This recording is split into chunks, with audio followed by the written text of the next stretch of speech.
కూడా అంతరాజ్యంలో పడుకుంటున్నాం.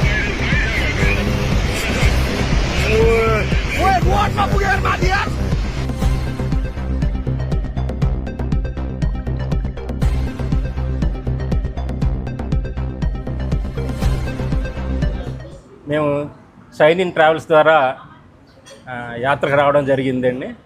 3 రోజులు వీసా రావడం లేట్ అవ్వడం వల్ల ఇక్కడ కాట్మండ్లోనే ఉండిపోవడం జరిగింది. మా అదృష్టం ఏంటంటే ముందు రోజు వీసా వచ్చి ఉంటే ఏదైతే చైనా ఎంబసీ ఉందో అక్కడ ఉండేవారు అదే టైంకి. దేవుడు ఈ రకంగా తప్పించాడని మేము భావిస్తూ ఉన్నాము. అలాగనే ఉదయం లేచి ఇక్కడి నుంచి 3 గంటలు ప్రయాణం చేసి 80 కిలోమీటర్లు వెళ్ళాము. ఇంకొక 80 కిలోమీటర్ల దూరంలో ఉంది అనగా మా ముందే చూస్తుండగానే ఆ డామ్ తెగిపోవడం, మా డ్రైవరు చాలా చక్కగా సేఫ్ ప్లేస్కి తీసుకెళ్ళిపోవడం అనేది చక్కచక్క జరిగిపోయాయి. ఇదంతా మనం అనుకుంటాం కానీ భగవంతుడి యొక్క లీలలు ఇవన్నీ. మన చేతిలో ఏం లేదు, మనకు రాసి పెట్టుకుంటే ఎక్కడున్నా తప్పదు అని నమ్మి మేము ఎంత దూరం వచ్చాము.